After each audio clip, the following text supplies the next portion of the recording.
Today on Mr. Media, I'll talk to sports writer and friend of the show, Peter Gallenbach, whose latest book is George, the Little Rich Boy Who Built the Yankees Empire. Stick around. We'll try to rouse the spirit of sportscaster Whitney Johnson, who'd want you all to know that all Yankees fans are jagoffs.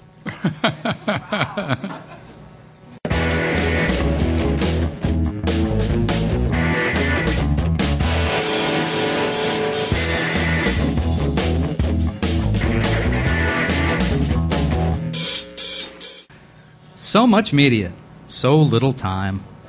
Who keeps track of it all? That would be me. This is Bob Andelman, and this is a Mr. Media interview. You know, MrMedia.com, MRmedia.com. Stop by and check it out. There are more than 700 archived celebrity and pop culture interviews for your listening pleasure. The show is brought to you today by Audible. Audible is offering Mr. Media listeners a free audiobook download and a 14-day trial offer to give you a chance to check out their very cool service. I love listening to books on tape. If you've never tried it before, actors or sometimes the authors themselves read to you. It's great for the commute, the beach, or even unwinding before bed. You can choose a free audiobook from Audible's enormous library of titles by my guest, Peter Gallenbach, such as Bums, an oral history of the Brooklyn Dodgers, American Prince, a memoir of actor Tony Curtis, or Seven, the Mickey Mantle novel, which was read by Alan Smithee. Where have I seen that name before, Peter? Alan Smithee. All right, well, here's an excerpt. No one could have known it, but Mickey Mantle was a curse for a long, long time. If I'd known back when I was a kid what I know now, I like to think I would have told my dad to stick his ball bat where the sun don't shine and leave me the fuck alone. To pick the neighbor's kid and rest his hopes and dreams on him. Not that Dad would have listened to me. Dads never listen to their kids. They have their own agendas. My dad had a very strong will. He had been a ball player as a kid, but when the Depression hit, he had to go to work. When I was born, he decided I was going to fulfill his dreams, and all he ever cared about was my becoming a professional ball player. That's why he made me practice every afternoon after he came home from the zinc mines. He even named me after a baseball player, Mickey Cochran, a catcher from Detroit. My name actually is Mickey. It's not a nickname for Michael. I often wondered why my dad named me after that guy. Good thing Dad didn't like Mel Ott. I'd have been Melvin Mantle. Would they have called me the Mel? You could also download The Profiler, written by famed criminal profiler Pat Brown and yours truly, which Pat will read to you personally. To download your free audiobook today, go to audibletrial.com/radio. Again, that's audibletrial.com/radio for your free audiobook. Mr. Media is recorded live before a studio audience. Hey! Hey!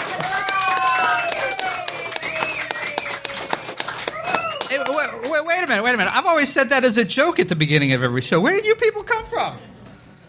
Oh, yeah, that's right. We're here at the fabulous Globe Coffee Lounge in the new media capital of the world, St. Petersburg, Florida. Now, before I introduce my guest, sports writer Peter Gallenbach, I want to thank a couple longtime friends for making this first Mr. Media interview live on location possible. First, I'm so grateful to the owner of the Globe Coffee Lounge, Joellen Schilke, for allowing us to take over her place of business today. Joellen is celebrating her 12th year in business here in downtown St. Petersburg, and we couldn't be prouder of her. Whether you're looking for a tasty meal, lunch, or dinner, scrumptious homemade pastries, a sweet coffee drink, or just an ice-cold beer, there's nowhere with a better vibe in our fine city. There's always something going on here at the Globe, from board games and movie nights to live music. You can find the Globe Coffee Lounge fan page on Facebook or check out Joellen's website, globecoffeelounge.com, for the latest food and drink specials or special events. Yeah, I just had something called a sloppy Joellen. I'm not sure exactly what that means, but it was very, very good. I don't know if we can talk about that on internet radio. I don't know if that's allowed. I don't know. Now, I also want to thank my old friend Dean Hendricks. When I casually mentioned to him that I wanted to take the show on the road, but didn't know what that would entail technically, Dean said, "Not a problem. I can take care of that," and he did. So if your company needs audio-video equipment for meetings, special events, do yourself a favor and check out Dean's company website, videolightandsound.com. How easy is that? Again, it's videolightandsound.com. And I also want to thank Greg Kasich and Drake Hendricks for helping us set up. Now, let me tell you about our guest. Peter Gallenbach is one of the most prolific writers I know or have even heard of. His books could fill an entire shelf in your library, and maybe they do. That's the Gallenbach name alongside Johnny Damon on Idiots, next to Sparky Lyle on The Bronx Zoo, and with Greg Nettles on Balls. He went solo for Bums, An Oral History of the Brooklyn Dodgers, and Wild, High, and Tight, The Life and Death of Billy Martin. More recently, he published George, the little rich boy who built the Yankees empire, about the late George Steinbrenner. Now, you might also have heard about his only shot at fiction to date, Seven, the Mickey Mantle novel, in which we read tantalizing stories of the Mick's trysts with women, including Marilyn Monroe. And just when people had him pegged as a guy who only wrote baseball books, Peter turned out an equally dazzling series of books about other sports, including Landry's Boys and Cowboys Have Always Been My Heroes about the Dallas Cowboys. He wrote NASCAR Encyclopedia, NASCAR Confidential, and American Zoom. He wrote Personal Fouls about Coach Jim Valvano's days at North Carolina State, and he also wrote Go Gators, an oral history of Mr. Media's alma mater. There have even been 2 books with ties to St. Petersburg, his current city of residence, Forever Boys, about baseball's short-lived senior league, and Thunder and Lightning, a memoir he wrote with Tampa Bay Lightning founder Phil Esposito. And by the way, I count that as a St. Pete book since they played here for a couple of years. Okay. All right. Did I mention he also found time to write In the Country of Brooklyn and helped the late actor Tony Curtis write his memoir, American Prince? Well, gosh, next time I got to get a Guess Who's Less Accomplished, Peter, we're pretty much out of time. Peter Gallenbach, welcome back to Mr. Media. Thank you very much, Bob. You know, Peter, I was thinking, if you decided to move your current residence, would you need one truck for your household items and another for your books? I would. It's true. Now, this is the 3rd time you've been on the show. Yes. And I don't think I've ever asked you why you became a writer and not a plumber or even a ball player. It's a very interesting question. Even when I was in junior high school, somehow I got... There's something about writing that I enjoyed so much. In high school, I ended up being the sports editor of the newspaper, the little high school newspaper. I went to Dartmouth. I started as a freshman working on the Daily D, eventually became the sports editor of the Dartmouth. I wrote for the New York Times about Dartmouth, and Boston Globe, Time Magazine. It's just something that I so enjoy doing, and I guess I was pretty good at it. When I wrote Dynasty, I was working at Prentice Hall as a lawyer. I'd graduated from NYU Law School. And my intention was to be a lawyer. My father was a lawyer. My uncle was a lawyer. 3 of my cousins are lawyers. I mean, there's a lot of lawyers in the family. But when I got to Prentice Hall and worked on their legal services, I really didn't enjoy it all that much. And so I went, after about 6 weeks, I talked them into a book contract to write Dynasty, which was... Wow. Yeah, I traveled around the country all over and interviewed Mickey Mantle and Whitey Ford and Roger Maris and everybody else on those wonderful Yankee teams. And that was the only book I intended to write because I was just a crazy Yankee fan. And I got a job working for the Bergen Record in Hackensack, New Jersey. And I worked there for 2.5 years. Somewhere in the middle of the 2nd year, I got a call from Billy Martin. He liked what I had written about him in Dynasty. Would I be willing to write a book with him? Well, of course I would. And there was another client. Billy had an agent by the name of Doug Newton. He had another client that was Sparky Lyle. Newton wanted me to write a book with Sparky as well. And so at first I said no. I mean, why would anybody care about Sparky? And the agent said, look, you live in New Jersey. It's cold as hell in January. Go down to, Fort Lauderdale, Florida, and go meet with Sparky. And, who knows? So I wasn't stupid, so I did that. And there I am sitting in the Yankee dugout, or in the clubhouse, rather.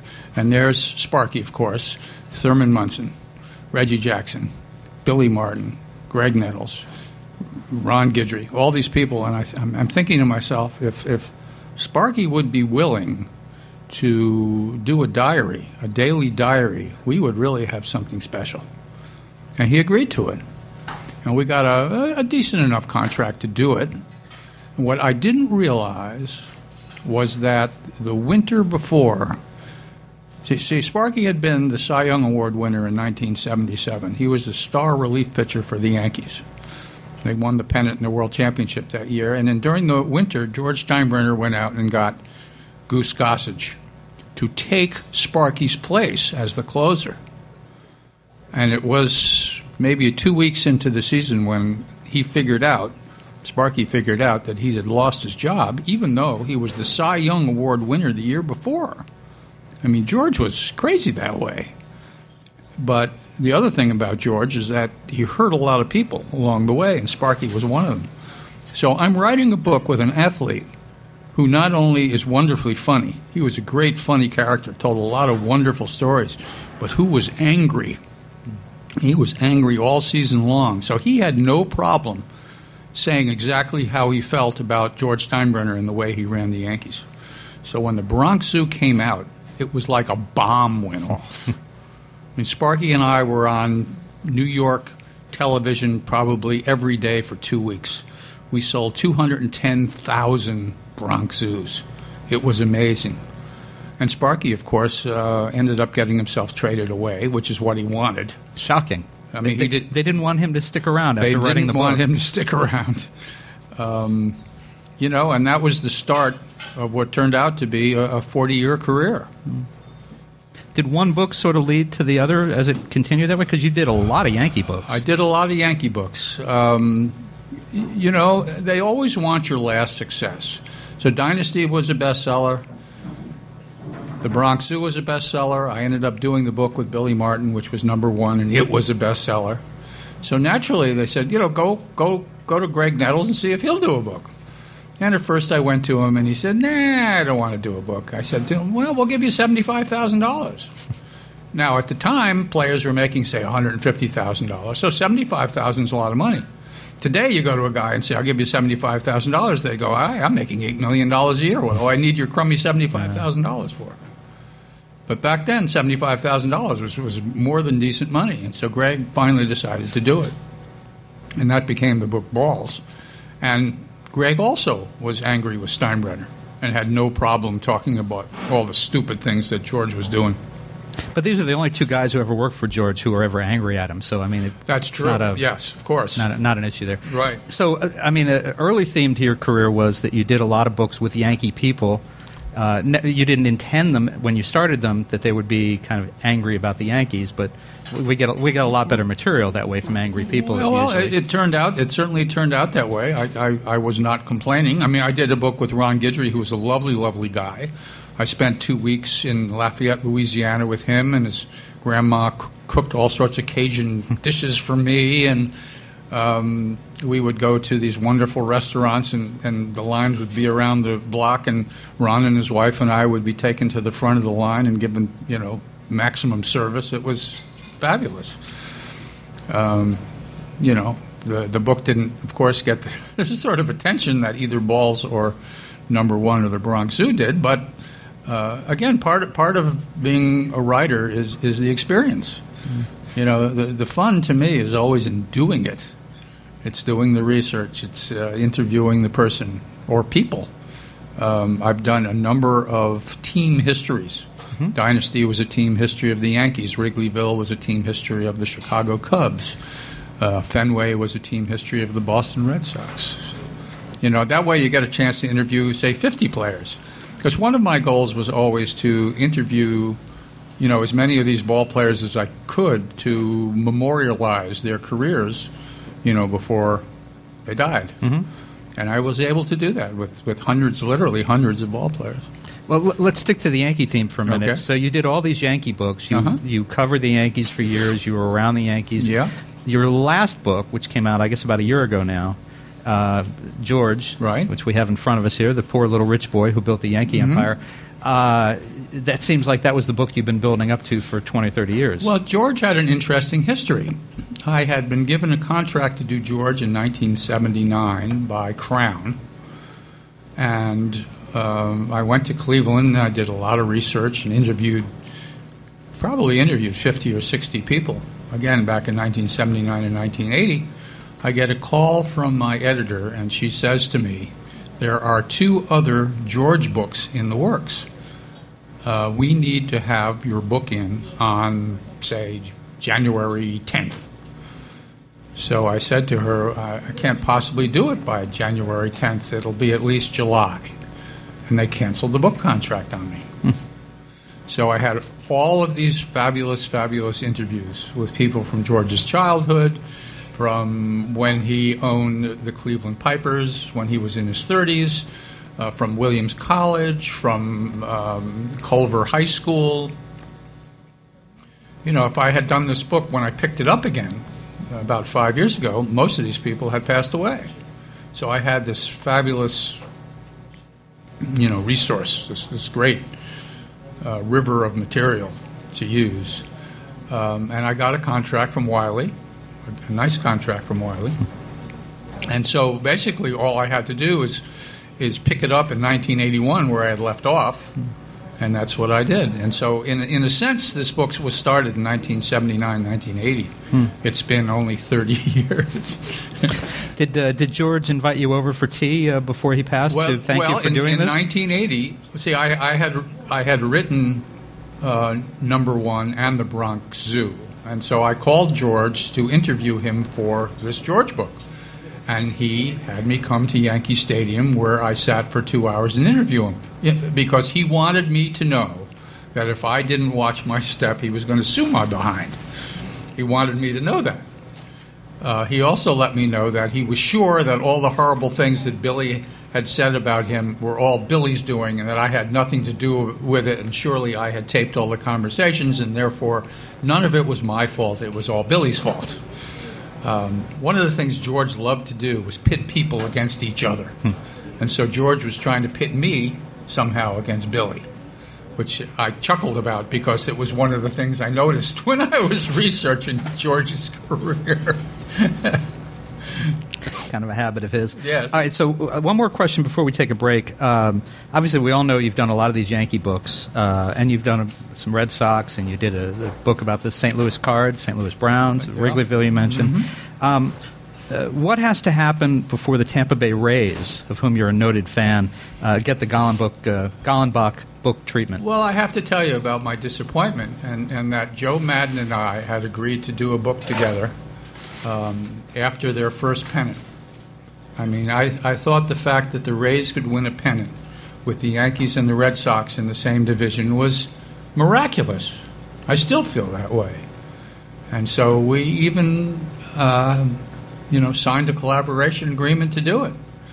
And then the people in the Rays front office, who were basically, what they said to me is, we don't want any of our secrets to be revealed. So they squashed the book.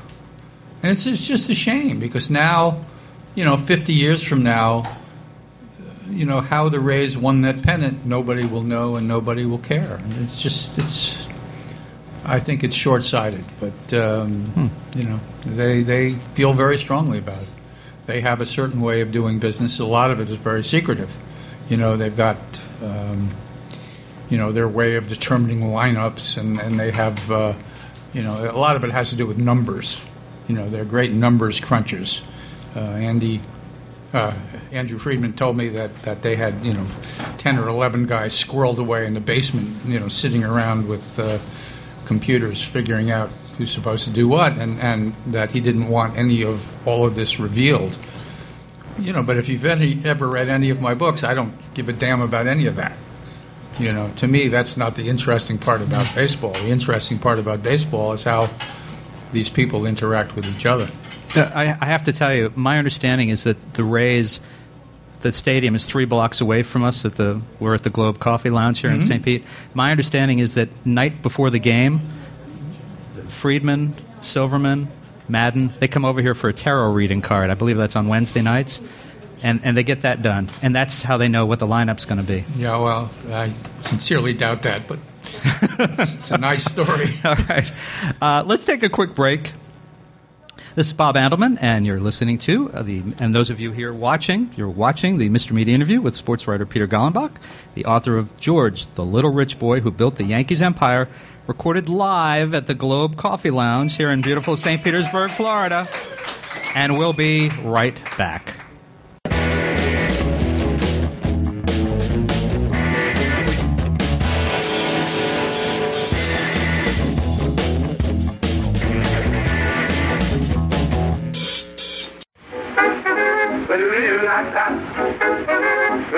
that's Pepsi Cola. It's the spot, 12 full ounces, that's a lot. Twice as much for a nickel, too. Pepsi Cola is the drink for you. Nickel, nickel, nickel, nickel, nickel, nickel, nickel, nickel, nickel, nickel, nickel, nickel, nickel, nickel, nickel, nickel, nickel, nickel, nickel, nickel. Yes, the Bob Andelman Show, Mr. Media, is sponsored by Ovaltine. This is Kreskin. You know me as the amazing Kreskin. Whenever I'm in Vegas, I enjoy picking up girls with Mr. Media.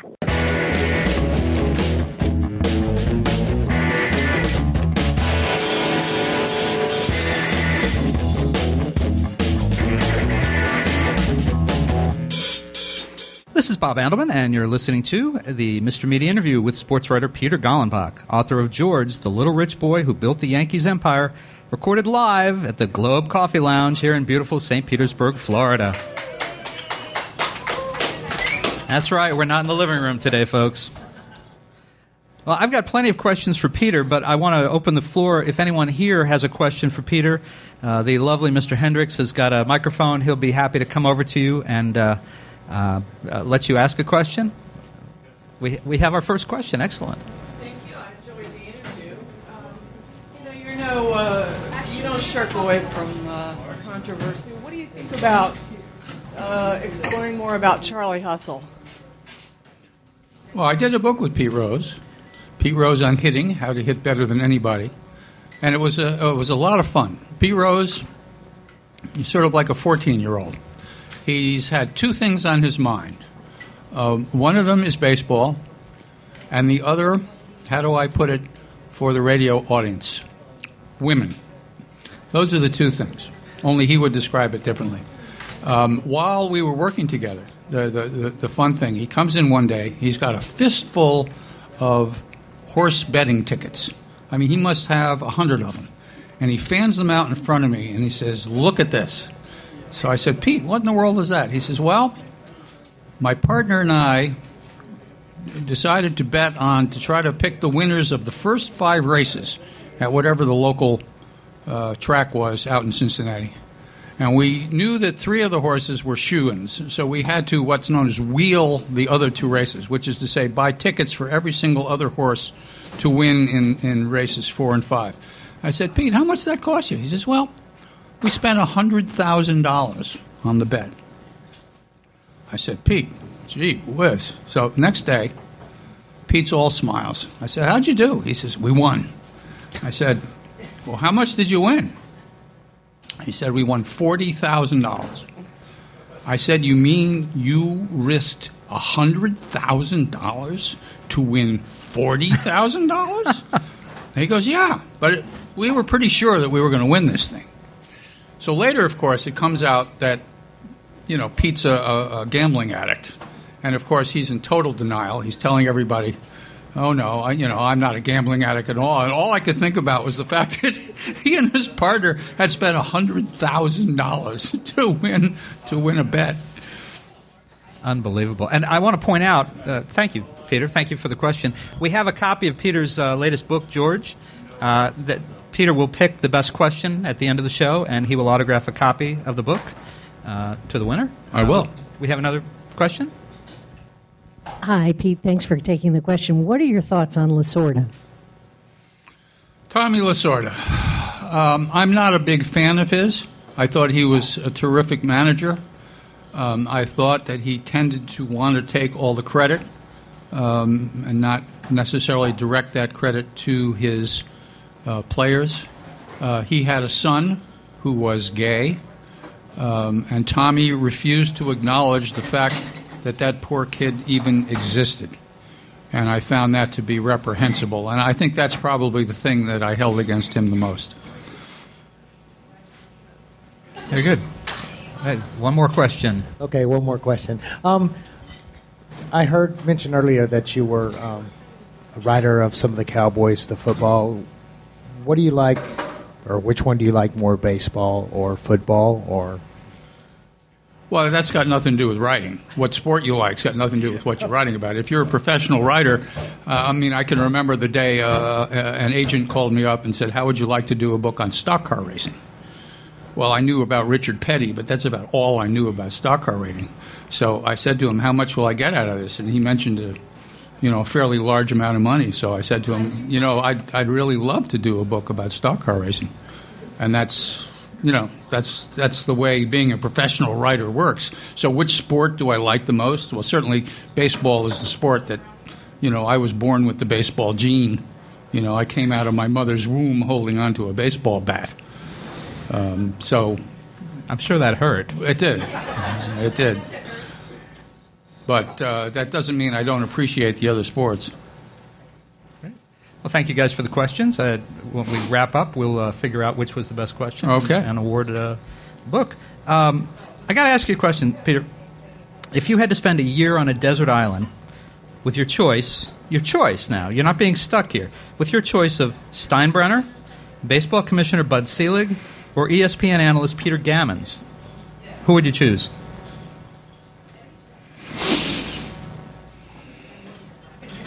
That's a long pause. Boy, oh boy. Boy, oh boy. I'd probably choose Steinbrenner. I think he'd be the most fun. I don't mind crazy people. And why not Selig or Gammons? Well, neither of them are very much fun. Okay. I mean, Gammons is a wonderful reporter. I mean, just a terrific person. But I suspect, during the year on that desert island, he'd probably spend most of the time reading. Okay. One of the books you wrote was Idiots with Idiot. Singular? Idiot. Okay. Idiot. I'm sorry, I thought it was plural. With Johnny Damon, who is now arguably the most popular guy on the Tampa Bay Rays. Absolutely. There's no two ways about it. What can you tell us about the man's talent and his character? Well, he's going to be in the Hall of Fame. I mean, I don't think there's any question about it. Before he's done, he's going to get 3,000 hits. I really hope that the Rays are smart enough to embrace him and to sign him for another two, three more years, so that when he finally gets his 3,000th hit, he'll be a Ray. I mean, if he does that, he will be the most successful Ray in this team's history. And they're always looking for ways to draw fans, and I think that's one way to do it. I mean, they tried Manny Ramirez, and that worked for about 5 games. And they also signed Johnny, and Manny was supposed to be the guy who was going to draw the fans. But what they probably did realize is that Johnny is a really, really terrific person. He's fan-friendly. He's also a heck of a ball player. I mean, I realize that right now he's just the DH. It's all he does is hit for the most part. But as the face of the Rays, he's the perfect person to do that. And like I said, he's about 300 and something hits away from 3,000. Everybody who makes 3,000 hits gets in the Hall of Fame, and he would be a wonderful representative for the Rays. They really haven't had a spark plug DH like him before either. I mean, they've been through an awful lot of people. Oh, yes. Yes, they have. Yes, they have. No, DH, Pat Burrell. Where's Pat Burrell when we really need him? We called him Milton. Milton Burrell. Boy, was he terrible. Who was my least favorite player in the whole world? The son of the Texas Rangers general manager. Come on, help me out here, folks. Tom. Shoot, this makes for terrible radio. This is too. I know. He was just awful. He was another guy who would sit and look at third strikes time after time after time. Just a really terrible Rays player. This guy. Well, we've got time for like 2 more questions. So what I want to ask you is this: your questions? Yep. Okay. Unless anyone has another question, that'd be fine. Otherwise, we'll go with mine. You did the book 7, the Mickey Mantle novel, which is very controversial. I enjoyed reading. It shouldn't have been controversial. There was nothing controversial about it. That was Mickey Mantle's life. If people didn't want to agree that was Mickey Mantle's life, they should have just kept their mouth shut. But there's a certain conservative element running around the country these days. They didn't want to hear it. I had the same thing with Personal Fouls. I mean, Valbano was corrupt as could be, and then he went to ESPN, and then he died. So, I'm the guy who killed Jim Valbano, but he ran a terribly corrupt program, and when I wrote that book, an awful lot of people didn't want to hear it. So it's the same thing with 7. I mean, Mickey would have loved this book. I mean, Mickey had he was not anybody who was into PR. Mickey was exactly who he was, and he didn't make any apologies to anyone about it. We, I think right before Seven came out, we sat in your dining room and talked about the book, and it was very sensational what came out. Was there anything that, in retrospect, that you look back at it, is there anything you wish you had left out? Well, maybe I could have made the sex scenes less graphic, and maybe it would have had a better acceptance. Mickey wouldn't have liked that. Mickey would have liked it exactly the way I wrote it. So I wrote it for Mickey. So Mickey liked it, the public hated it. And that's just sort of the way the cookie crumbles, I guess. Yeah, finding out that Mickey liked to wear pink scarves, I think I could have lived without that. Stop it. Oh, okay. So last question. You're working on a new book. You're going back to fiction. You're going to do another novel. Well, it's a historical novel, and again, it's all about the truth. And the only fiction part of it is the narrator who joins the Yankees in 1919 at age 19. And he stays with the Yankees through about, he's first a player, and then he's a coach, and then he's a scout. And so he's about to celebrate his 100th birthday, and he's seen everybody from, Babe Ruth and Lou Gehrig and DiMaggio and Mantle, and, I'm going to have him as the scout who signs Derek Jeter for the Yankees. And then, of course, he's around to watch, the deaths of all of these people, except Jeter, of course. Should be a very interesting book. And when do you think we might see that? Well, I'm on page 12 right now. All right. I will not be waiting outside the door at Barnes & Noble this afternoon. Okay. Hoping it will be there in the morning. All right. The last bit of business is we need to pick a winner for this book.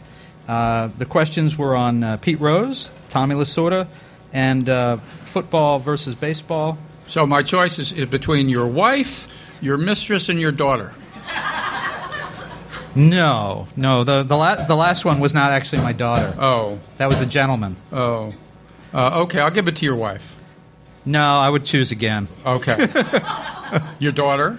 No, I wouldn't give it to my daughter. Okay. Give it to Kathy? Kathy asked the second question. Kate. Kate. We'll give it to Kate. We'll give it to Kate? Give it to Kate. Give it to Kate. All right, congratulations, Kate. Come up after the show. We'll have a signed copy of George for you. And Peter... do I get the whole George or just the book? You get the whole book. There's that. And folks, again, you can find all of Peter Gollenbach's books in great bookstores everywhere, or you can order them online right now at a great price at MrMedia.com. Peter, website, Facebook, where GollenbachBooks.com, or you can find me on Facebook. Say hello. Very good. Well, Peter Gollenbach, thank you so much for joining us on Mr. Media today here at the Globe Coffee Lounge. My pleasure. It was a heck of a lot of fun. Thanks. All right. And folks, for more original interviews with America's top sports writers, you can surf over to our main website, MrMedia.com. If you've enjoyed today's show, subscribe for free to Mr. Media via email, RSS, iTunes, or find our new Mr. Media free app on the Android Marketplace. Coming soon, we hope, to the iTunes App Store. You can also listen with a piece of string to the show and a tin can in many parts of Kennett City, Florida. Show your support of Mr. Media by supporting our sponsors, including Audible. To download your free audiobook today, go to audibletrial.com/radio. Again, that's audibletrial.com/radio for your free audiobook. You can also follow Mr. Media on Facebook, Twitter, or our new YouTube video channel. Thanks so much for joining us today here, everybody. Everybody in person, everybody on the radio. I really appreciate you sharing a piece of your day with Mr. Media. Thanks for listening. Very good.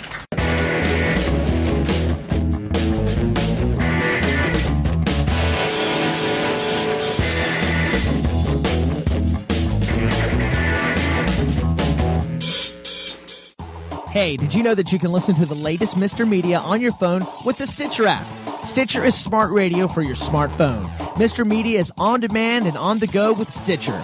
Download Stitcher for your phone today. Get the free download at Stitcher.com. That's STITCHER.com. Hi, this is Raquel Welch. Yes, that Raquel. And I'd rather stick needles in my ears and listen to one more minute of Mr. Media Radio.